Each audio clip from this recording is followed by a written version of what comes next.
A partida contra a Rússia foi dura. De cara, a gente tem imagens aí. No primeiro set, Verônica e Helena quebraram o serviço das brasileiras, fechando em 6-4. Aí veio a reação de forma heróica. Devolveram o 6-4 e no tie-break viraram o jogo de 9-5 para 11-9 e levaram o bronze. Ana Moser, que jogo! Então, é aquele negócio, na hora H, conseguir ter o desempenho e fazer a virada e a superação, né? Brasileiro ali, os brasileiros, a gente tem pouquíssimos casos onde a gente se destaca, né, para além da média. E a boa parte a gente está na média. Então, para ter resultado, tem que se superar. E foi o que as meninas fizeram. Na hora H ali, a bola entrou, enfim, a virada veio e ganharam a vitória. Em outros casos, a gente vê, né, a gente já viu que, enfim, não conseguiram fazer o que tinham que fazer ali na hora H e a vitória não veio, né? No caso das meninas veio. Então, assim, isso é uma grande aprendizado, né? É um passo, né, além. Elas podem agora, né, a expectativa para elas repetirem isso na carreira, mas nesse momento aí da Olimpíada, elas deram lição, né? Deram lição de como fazer a coisa funcionar, não desistir e correr atrás até o fim, de verdade, e conseguiram aí a medalha de bronze. E para falar mais sobre esse feito histórico, eu chamo aqui Patrícia Medrado, que foi durante muitos anos número 1 do Brasil e nas duplas ficou entre as 10 do mundo. Além da medalha de prata nos Jogos Pan-Americanos do México, em 75. Muito boa tarde, Patrícia Medrado. Boa tarde, salve Ana, salve PH. Nossa, que dia maravilhoso. Estou aqui que já estou até com os músculos doloridos de tanto sorrir. Uma bela resposta. Fala para a gente um pouco, essa dupla, enfim, a classificação para elas também foi de última hora, né? O tênis feminino não tem a visibilidade que o masculino tem, né? Então, que história que tem aí por trás dessa vitória? Bom, a história é do inesperado, né? Porque o Brasil não ia levar nenhuma representante feminina simplesmente por uma questão de ranking, né? A Luísa está muito bem classificada, ela é 23 do mundo, e a Laura Pigossi é 188 do ranking. Então, a Laura estava jogando lá seu torneio no Cazaquistão, jogando simples, e a Luísa estava nos Estados Unidos frustrada, né? Porque ela tinha um bom ranking para participar. Mas acontece que houve uma desistência ou outra, e daí elas foram acionadas, elas estavam ali na waiting list, né, na lista de espera, e daí receberam esse telefonema, essa call, né, da CBT, dizendo: vocês querem vir? E aí saíram correndo, tiveram muito pouco tempo de preparação, né, 7 dias para chegar lá, com a questão do fuso horário e tudo mais. Elas não costumam jogar juntas, porque a Luísa já tinha decidido investir na sua carreira de dupla, então ela só joga duplas, enquanto que a Laura ainda está tentando aí o seu lugar ao sol na simples, né?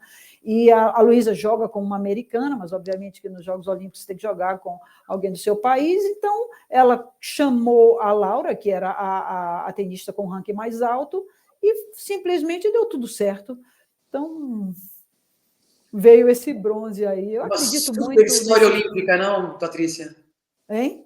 É uma super história olímpica, né? Típica. Super. E eu acredito muito nisso, assim, nesse inesperado, sabe, Ana? Porque a falta de pressão, né? Elas foram felizes, chegaram lá sorrindo, sem qualquer tipo de pressão, só com a satisfação de poder competir. E isso eu acho que dá uma acionada ali no mental de que os astros estão, né, de conjunção ali, começam as coisas a dar certo, aí depois da segunda rodada elas já ganham um jogo no match tie break, depois na terceira de novo, então, sabe, parece que está tudo começando a se encaixar, aí tem que aproveitar mesmo.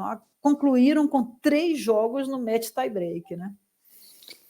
E o tênis é um esporte de muita cabeça, né? Concentração, né?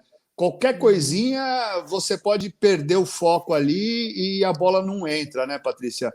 E, assim, virar um 9-5 ali foi brilhante, né? Muito difícil, né, Patrícia?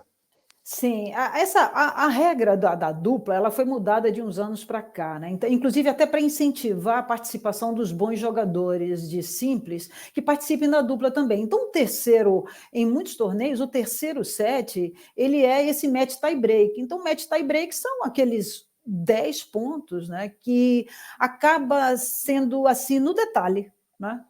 No detalhe. E cada ponto é uma vida ali. E elas começaram muito mal o tie-break, né? 4-1, depois foi evoluindo, chegou a 9-5, terminava em 10, e aí houve um milagre, né? Um milagre. Elas jogaram muito bem, firmes, mas eu não sei, eu senti ali o tempo todo um acreditar, sabe? Elas em nenhum momento abaixaram a cabeça, balançaram a cabeça, e elas já vinham nesse ritmo de virada de jogo. Na verdade, elas salvaram 4 match points aqui nesse jogo, mas já haviam salvo mais 4 nas rodadas anteriores.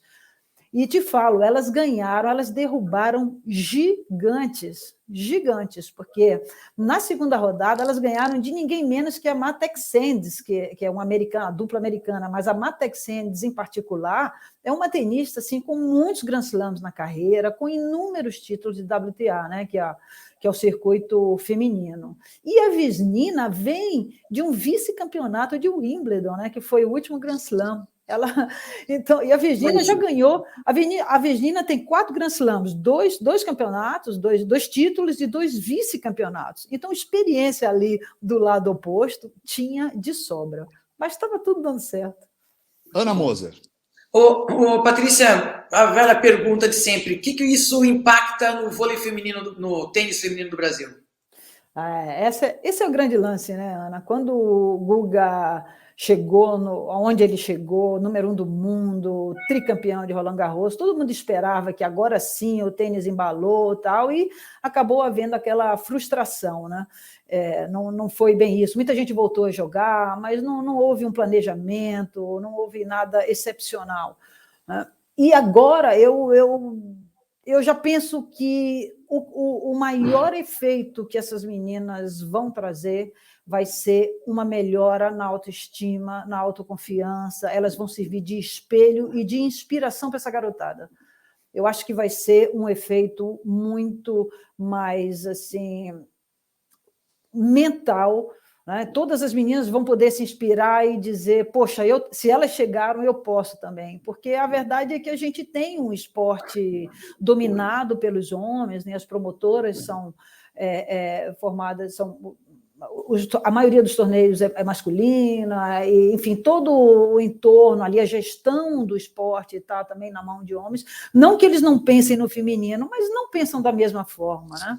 Então, para que isso se reestruture, para que comece a haver uma mentalidade de investimento maior no tênis feminino, talvez demore um pouco. E diga-se de passagem que essas 2 jogadoras, elas não moram no Brasil, né? A Luísa Stefani, ela foi para os Estados Unidos para estudar, ela é da Pepperdine University, acabou trancando a matrícula para se dedicar ao profissionalismo, e a Laura optou agora para ir morar na Espanha, então ela já está lá, né?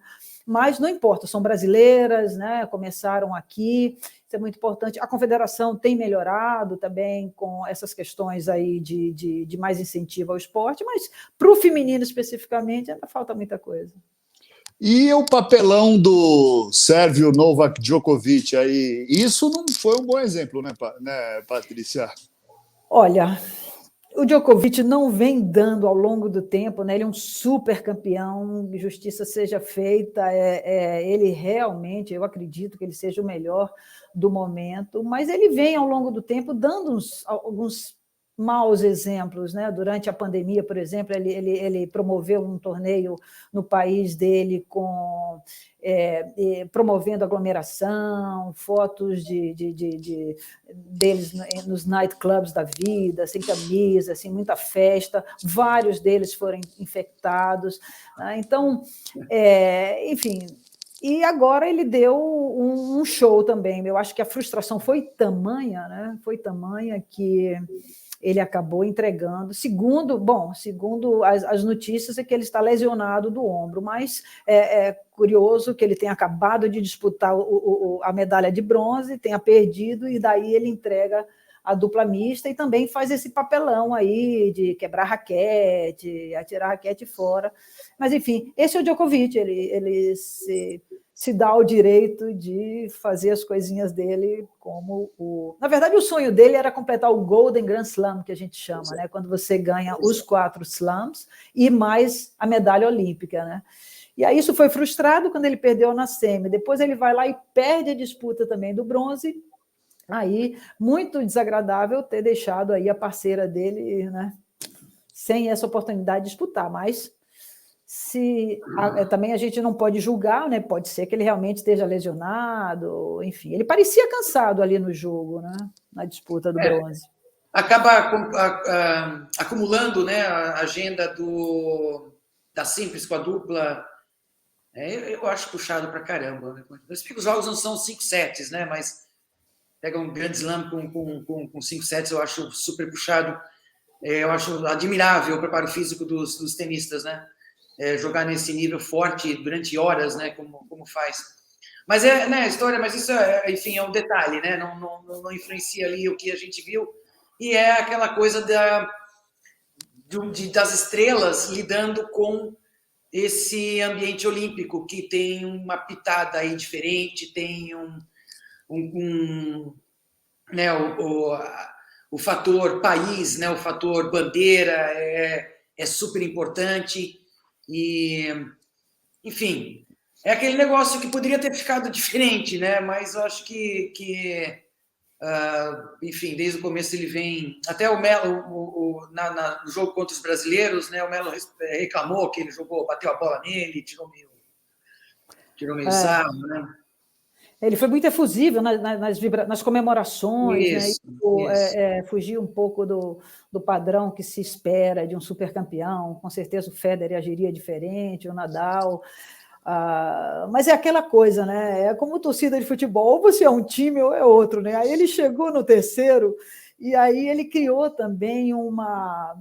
Assim, ele tem uma torcida contra para ele muito, muito forte. Então, ele acaba sendo bonzinho e o exemplar, ele não consegue competir com os outros. Então, ele acaba sendo irreverente, né? Eu acho que ele quer trazer outra pegada. Agora, resolveu também criar uma associação para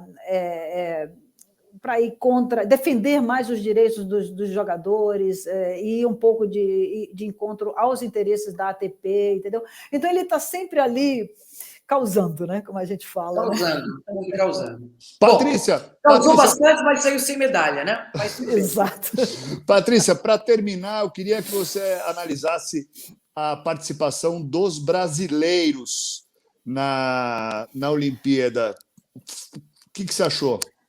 Olha, não foi... A gente tinha... A nossa maior esperança era trazer uma medalha com os duplistas, né? O Marcelo Melo e o Bruno Soares. Aí o Bruno já teve esse infortúnio de ter passado por uma cirurgia de urgência, né? Apendicite, ali já lá em Tóquio. Então, aí entra o De Molina, que é também um excelente duplista, né? Mas as chaves estavam muito duras.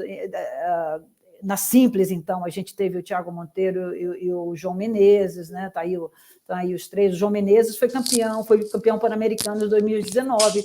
Mas, poxa, a gente tinha ali na chave de simples 5 dos 10 melhores jogadores do mundo, né? No feminino também, a gente tinha até mais, né? 7 das 10 melhores. Então, realmente tinha tenistas de peso ali, né? Os meninos batalharam bastante, foram jogos duros, mas não chegaram perto das medalhas, né? Então, de parabéns, porque também chegar lá já é uma vitória, né? E o Marcelo já foi número 1 do mundo, é um dos melhores duplistas, o Bruno também. Aí aconteceu esse incidente e a gente fica, pelo menos, super feliz, né, de que as mulheres e trouxeram e fizeram, tiveram esse feito inédito de trazer esse bronze aí para a gente, né? Eu acho que nada é por acaso, né? Eu acho que foi meio que uma justiça divina aí com o tênis feminino, né? Porque a gente está nessa estrada aí há muitos anos, levantando bandeira, boicotando torneios e criando ligas